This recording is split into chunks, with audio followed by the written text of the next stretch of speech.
Hello,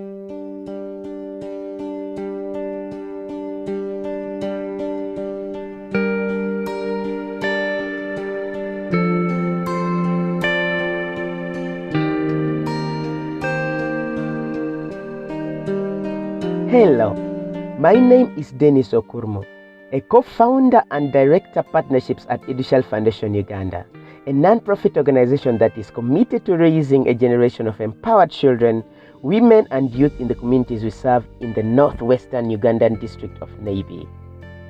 Speaking of Uganda, this is a country that has the youngest population in the world, with 77% of its population of over 47 million people being under 25 years of age, and 80% of which live in rural areas.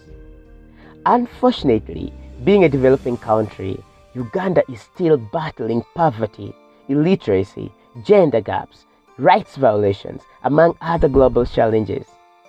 For years, Uganda has remained on the list of the top 10 poorest countries in the world, and with the prevailing challenges posed by the COVID-19 pandemic, household incomes and living conditions have drastically been affected. And on top of it, there has been sharp rise in the rate of teenage pregnancies between 2020 and 2021 due to the shutdown in the education system as a preventive measure to curb the spread of COVID-19, just like it has been in the other parts of the world. The most affected people are those living in rural areas, including orphans and vulnerable children.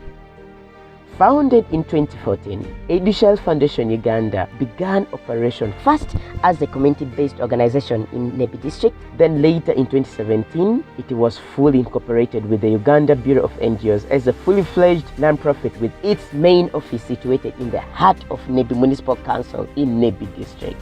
Edushal Foundation Uganda's mission is to model holistic approaches in tackling poverty, illiteracy, gender gap, rights violations, and other global challenges affecting vulnerable children, women, and youth in Ugandan rural communities. From its founding, our key program areas have been in the provision of education sponsorship opportunities for orphans and vulnerable children, advocacy for girl, child, and women empowerment, and micro-enterprise development for vulnerable groups. However, over the years, our programs have expanded to include community health and HIV/AIDS, water, sanitation and hygiene, vocational and IT skills training, climate change, among others. Well, I guess you're wondering why education has been at the center of our programming. To give you the right picture, allow me share with you my story. I am the fourth born among 6 children and was born and raised in Jupakeno village, a tiny village located in the northwestern Ugandan district of Nebi. In this village, to date, over 90% of the people still live in grass-thatched mud houses, and I personally was raised in one of those. I slept on papyrus mat and on mud floor until I was 15 years old. Yes, you heard me right. I never experienced what it was like to sleep on a mattress until I turned 15, and that was the time I was joining high school. My family lived in extreme poverty, let alone the lack of access to electricity, clean water, and quality education. For me to complete my O-level or middle high school, my family will do a sort of barter trade with the school for my tuition, where they will raise a sack of beans that will be taken and weighed to the worth of my school fees, which was only about $20 termly. After my middle high school, my hopes for continuing with education faded as my family could no longer cultivate much due to drought. Additionally, my mother wasn't any stronger as she developed severe back pain and other conditions that made it impossible for her to be in the field anymore. My story, however, changed in 2005 when an international non-profit called Cornerstone Development Africa discovered me and awarded me with a scholarship in their leadership school called Cornerstone Leadership Academy. This was through a very competitive process that attracted over 1,000 applicants, and I was among the lucky 50 students taken on that year.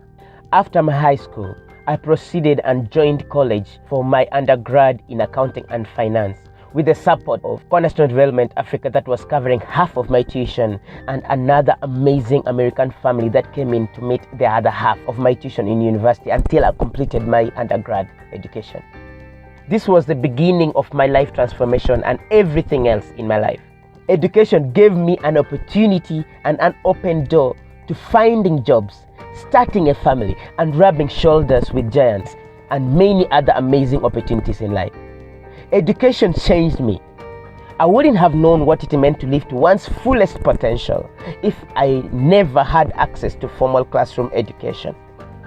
Having grown up from a family ravaged by poverty, I have known and experienced what it means to starve just because you can't afford the next meal, to suffer pain due to inability to access proper medical care, to remain backward and primitive just because you can't access quality formal education. The communities we serve are not only devastated by some of the highest rates of illiteracy in the country, but also are struggling with lack of access to clean water and essential health services, high infant and maternal mortality rates, have high cases of child marriages where girls are married off at a tender age of even 14 years old, among other challenges resulting from the devastating effects of extreme poverty. As an organization, our hope is to build communities where everyone is empowered to fully live to their highest God-given potentials, taking down the vices of illiteracy, poverty, high maternal death, and child marriages, among other challenges. To date, Edushal Foundation Uganda is impacting the lives of over 100 orphaned and vulnerable children by giving them an opportunity to acquire formal classroom education through paying off their school fees and providing them with other essential school needs, and reaching out to empower the girl child and youth in the community as well. Edushal Foundation Uganda is also meeting the health needs of the communities we serve through organizing of monthly medical camps and community sensitization on maintaining proper sanitation and hygiene in the community, among other programs. As an organization, we work across diversities in being builders of hope, touching the lives of those we serve with the unconditional love of God, while empowering them through education, character development training, and other practical initiatives to be people of high moral regards in societies who are self-reliant and are empowered to discover and do exploits with their unveiled God-given potentials. We believe that everyone on the face of the earth deserves to live a dignified life. No one was born to live on the lesser side. Poverty, illiteracy, and other social vices demean every human being affected by them. And these are some of the greatest human challenges that we are addressing in our immediate communities of Nev District in Uganda, where we serve. And yes, we know that we are just a part of the worldwide community of people who have chosen to make a difference in their societies by choosing to be vessels of hope to the most vulnerable in the communities that they serve. Our passion is to continue making a lasting improvement in the lives of the vulnerable people in the rural Ugandan communities that we work in, providing them with the opportunities to experience and extend the unconditional love of God, receive education, fight poverty, acquire different practical life skills and character development, and for the girl child to fully stand tall, unafraid. I see more girls in this village educated and not being married off when they're 14 or 13 or 15 years old. That each and every one of these kids at least is able to have an undergrad degree as a starting point in their life. And since it's deeply into our cultures here that one better person helps lift others, that these children will become the lights that will hold the hands of the rest of their families to also get a chance at better quality of life, that they will break free from poverty, that there are more women who are educated, who have become leaders, who are stepping up into big positions of influence, not just in this community, but even in this country. I see more women who are able to stand for the rights of other girls as pillars of hope, as role models to others, that they are the little girls who are growing up see, yes, I can actually become something. If she could become such a great leader, she could become maybe the head mistress of this school, she could become the judge, she could become the lawyer. I think it is also possible for me that a lot of these girls that we're supporting, they'll become the evidence of hope, of possibilities to others, that they will shine. I see that. I see this community rising up. That's my hope. We hope to see a vulnerable child, a powerless girl child or woman or a directionless youth able to live to their fullest God-given potentials. We therefore invite you to join hands and partner with us, and there are very many ways you can do so. First, you can become one of our prayer partners. Secondly, you can partner with us by choosing to become one of our volunteers, by committing to come and serve for a few weeks or a few months in the communities that we work in Nebi. And lastly, you can also partner with us by becoming one of our financial supporters through your generous giving.